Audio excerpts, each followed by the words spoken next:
في ناس بتتجنن وفي ناس بتختار الجنون، والفيلم ده عن راجل عمل الاتنين سنة 1954. مركب في البحر ضباب وبرد، وفي راجل واقف على السطح اسمه تيدي. تيدي بيتقيأ مش من الموج، من جوه. تيدي محقق فيدرالي اتعود على أصعب الحالات، بس في حاجة في المكان ده بتفرق. الجزيرة دي مصحة للمجانين في نص البحر، معزولة مفيش هروب منها. هو جاي يحقق في اختفاء مريضة، بس خلي بالك من حاجة، المكان ده شايل حاجة غلط. أول ما تيدي حط رجله فيه، الحراسة زيادة عن اللزوم، والدكاترة بيبصوا بطريقة غريبة، ومحدش بيجاوب على أي سؤال بشكل مباشر. وتيدي حاسس بده، بس فاكر إن المشكلة بره مش جوه. خليني اعرفك على الناس اللي حواليه. اول حد هو الدكتور كولي. الراجل ده مسؤول عن المصحه، هادي، بيتكلم ببرود، دايما عنده اجابه لكل حاجه، وده اللي بيخوفني منه، لان في الدنيا في ناس بتبقى هاديه عشان عندهم كل الاوراق، مش محتاج يتوتر لانه عارف كل حاجه. تيجي من اول يوم حاسس ان كولي بيلعب بيه، بيخبي عنه حاجه بس مش قادر يحدد هي ايه. تاني حد تشاك، ده شريكه والوحيد اللي بيثق فيه في المكان ده، بس وانت بتتفرج على الفيلم هتلاقي نفسك بتسال ايه اللي صاحبه عارفه فعلا، وليه احيانا بيبص لتيدي بطريقه غريبه. تالت حد المرضى، دول مش مجرد خلفيه، كل مريض قابله تيدي قال له حاجه او وراله حاجه وكمان خوفه. واحد كتب له على ورقه ابعد عن الميه، واحد تاني همس فيه انت مش هنا عشان تحقق، انت هنا عشان تفتكر. دلوقتي عايزك تسال نفسك سؤال، لو كل الناس اللي حواليك شايفين حاجه انت مش شايفها، مين فيكم اللي غلطان؟ وفي لحظه في الفيلم الدنيا بتاعت تيدي كلها بتتدمر، مش بتقع بالدراما، بتقع بهدوء، ودي اكتر حاجه بتوجع. الحقيقه هي ان تيدي مش موجود. الراجل ده اسمه اندرو، مريض في نفس المصحه من سنتين. عارف ايه اللي خلاه يوصل لكده؟ مراته غرقت اولاده الثلاثه في البحيره، هو شاف ده بعينه. العقل في اللحظه دي عنده خيارين، يتحمل او يصنع حياه تانية خالص. وعقل اندرو اختار يصنع حياه تانية، اخترع له اسم جديد، مهنه، قضيه يحقق فيها، وعدو يمشي وراه. وبدل ما يكون الاب اللي فضل واقف واولاده بيغرقوا، اختار انه يصنع كدبه يعيش فيها. وانت طول الفيلم كنت مصدقه زي ما هو مصدق نفسه. خليني اسالك سؤال، لو انت عملت حاجه غلط، حاجه مش قادر تسامح نفسك عليها، هتعمل ايه؟ في ناس بتعترف، وفي ناس بتتألم، وفي ناس بتنسى، بس مش نسيان عادي، نسيان من النوع الصعب، النوع اللي عقلك فيه بيقرر انه يبني حياه تانية خالص عشان ما تضطرش تفتكر الألم. وده بالظبط اللي عمله أندرو. خليني أحكي لك القصة الحقيقية. أندرو راجل اتجوز الست دي كانت مريضة نفسية. أندرو كان عارف، بس أندرو كان بيشرب وبيشتغل وبيشغل نفسه، فضل يأجل إنه يعالجها يوم ورا التاني، لحد ما يوم صحي لقى أولاده التلاتة غرقانين في البحيرة، يقف على الشط. واللحظة دي مفيش كلام يوصفها. أنا عايزك تفكر في حاجة واحدة بس، هي أصعب حاجة في اللحظة دي هي أكيد مش الفقد، مش الألم. أصعب حاجة إنك تبص في عينك في المراية، ده حصل عشاني أنا السبب. وعقل أندرو في اللحظة دي قال لأ، مش هعمل كده. وبدل ما يتحمل اخترع تيدي، محقق فيدرالي قوي بيدور على العدالة. راجل مراته اتقتلت، مش راجل قتل أولاده بإهماله، ضحية مش جاني. أنت ملاحظ؟ وده مش مجرد فيلم، ده بيحصل في الحياة الواقعية كل يوم. العقل البشري عنده قدرة مرعبة إنه يحمي نفسه من الحقيقة. دي بيسموها دفاعات نفسية، إنكار، إسقاط، تبرير. بس في حالة أندرو الدفاع كان بحجم حياة كاملة. دلوقتي خلي بالك من حاجة مهمة، طول الفيلم تيدي بيلاقي أدلة، بس كل دليل بيلاقيه بيفسره بطريقة تبعده عن الحقيقة. مؤامرة، شوية تجارب على البشر، دكاترة مجانين. ليه؟ عشان عقله متدرب على حاجة واحدة بس، وهي حماية أندرو من نفسه.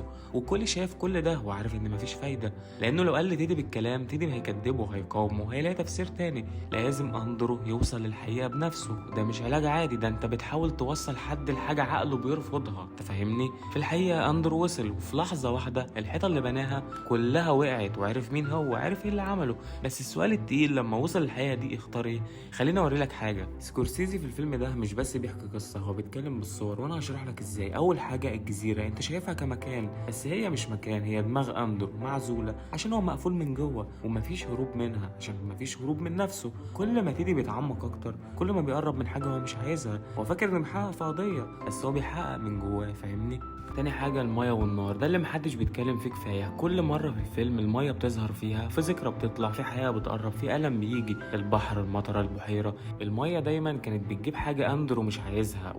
النار عكس كده تماما، أحلامه كلها فيها نار، ومراته دايما كانت بتظهر في النار. والنار هنا مش رعب، دي دفى، هو بيعيش في حلم دافي بدل ما يصحى على حياة باردة. والمية هي الحياة اللي بتوجع، والنار هي الوهم اللي بيريح، وأندرو اختار النار. تالت حاجة الشخصيات، وده اللي هيلخبطك. كولي وتشاك والمرضى دول مش مجرد ناس في فيلم، دول أجزاء من أندرو نفسه. كولي العقل، الجزء اللي عارف الحقيقة ومش قادر يسكت. تشاك الجزء اللي بيطمن نفسه وبيقول لأ مش ممكن. والمرضى الفوضى اللي جواه والخوف والأصوات. يعني الفيلم كله أنت ممكن تشوفه كراجل بيتكلم مع نفسه. ورابع حاجة التحقيق نفسه، تيدي فاكر إنه بيحل لغز، بس كل خيط بيلاقيه بيقربه من حاجة، مش لغز بره، حاجة جواه. كل سؤال بيسأله المرضى في الحقيقة بيسأله لنفسه. والتحقيق مش قضية، التحقيق اعتراف. بس اعتراف بيحاول يهرب منه. خليني اقول لك حاجه، ناس كتير فاتتهم. اندرو في المشهد الاخير في الفيلم مش رجع للجنون، هو اختار يرجع بنفسه، والفرق ده مهم، لان لو هو رجع للجنون من غير ما يعرف ده مأساة، بس لو هو عارف وقرر يرجع دي حاجه تانية خالص. وفي اللحظه دي اندرو بيبص لصاحبه وبيقول له ايه الأسوأ، ان انا اعيش كوحش ام ان انا اموت كراجل صالح؟ الجمله دي مش سؤال، ده اندرو بيقول لكل بهدوء انا عارف مين انا، وعارف ايه اللي عملته، وعارف ان هم ياخدوني دلوقتي يعملوا عمليه ان هم يشيلوا الفص الامامي من المخ. ليه؟ لان البديل اصعب، بالبديل انه يصحى كل يوم هو عارف ان الراجل اللي ولاده ماتوا عشانه، مش عشان حد قتلهم، عشانه هو، وعقله عمل حساب بسيط، الوهم ارحم من الحقيقه. بس هنا اللي يوجع فعلا مش هو بيكذب نفسه عشان مش عارف، لا هو بيكذب نفسه وهو عارف، وده اصعب نوع من الهروب، لانك لما تهرب وانت مش عارف دي غريزه، بس لما تهرب وانت عارف ده قرار. وانا شايف ان ده اتقل حاجه في الفيلم كله، مش ان اندرو كان مجنون، ان اندرو كان صاحي، هو اختار يبقى مجنون.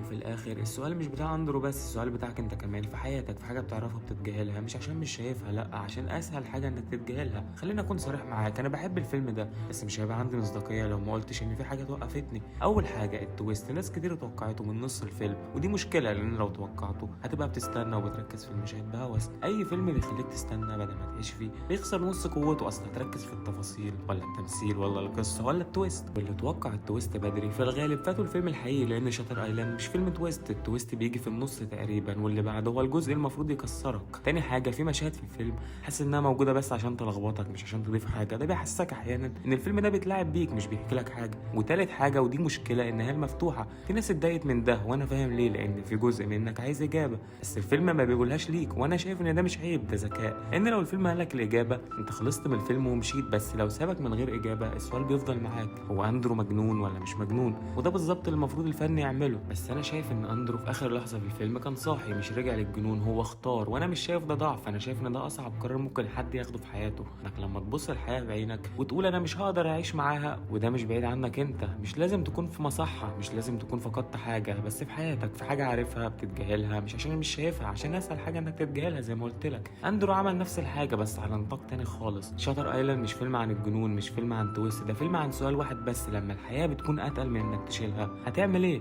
وده مش بس في الافلام، ده بيحصل قدامك كل يوم. الراجل اللي خان حد بيحبه هو مش بيقول لنفسه انا خنت، هو بيقول هي كانت بتتجاهلني، دي ما كانتش موجوده، هو بيخلق روايه كامله عشان ما يبقاش هو اللي غلطان. او الواحد اللي فشل في مشروعه او في شغله مش بيقول انا قصرت، بيقول الظروف كانت ضدي، الناس خذلوني، ده مش كذب، ده انت شايفه صح فعلا عشان عقلك قرر يحميك. واندرو عمل نفس الحاجه. خلينا ناخد معاك لحظات محدده من الفيلم. اول مشهد، مشهد الكهف، تيدي لقى مريضه متخبيه جوه، قالت له الحقيقه، قالت له بوضوح انت مريض مش محقق، تيدي تتعامل مع كلامها كانها هي المجنونه، وده مش غباء منه لان عقله بيشتغل بيحميه، لان لو صدقها الحياه اللي بناها هتنهار.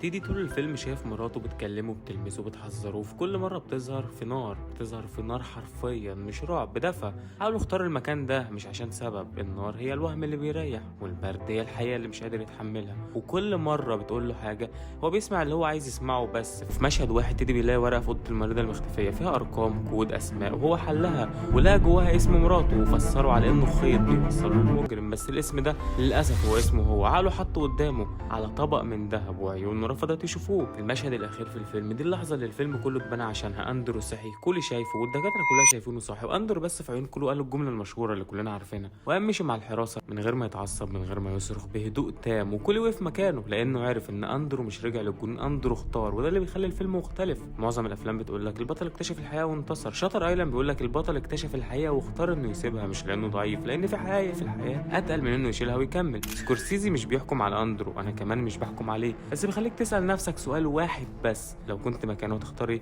وشاتر ايلاند مش فيلم عن تويست، التويست جه في النص ممكن تتوقعه عادي، ده فيلم عن ان العقل البشري ممكن يبني حياه كامله بناس احداث ذكريات عشان يحمي صاحبه من حقيقه واحده بس مش قادر يتحملها. وسكورسيزي عمل نفس الحاجه معاك انت، بنى لك دنيا كامله جوه الفيلم، فضلت ساعتين ونص مصدقها الا لو كنت اكتشفت التويست. في حاجه محدش بيتكلم عنها، مش عارف بصراحه هي مقصوده ولا انا اللي بتحنك، بس هي لو مقصوده تبقى جامده. سكورسيزي اختار سنه 1954 عن عمد، السنه دي كانت امريكا في اوج الحرب البارده، كل الناس خايفه ومش عارفه تصدق مين، والحكومه كانت فعلا بتعمل تجارب على البشر من غير ما يعرفوا. يعني لما تيدي قال ان في مؤامره ده ما كانش هبل ولا كان جنون، ده كان منطقي في الوقت ده، وسكورسيزي اختار الوقت ده بذكاء عشان يخليك انت كمان مش متاكد، عشان السؤال يبقى حقيقي، هل في مؤامره ولا ده كله في دماغ اندرو بس؟ وطول الفيلم الاحتمالين ممكنين، وده اصعب درس في الفيلم، مش ان اندرو كان مجنون، ان الناس اللي حواليه عرفوا الحقيقه من زمان وقرروا يعملوا حاجه واحده بس، ويستنوا لان ما عندهمش فكره غير كده.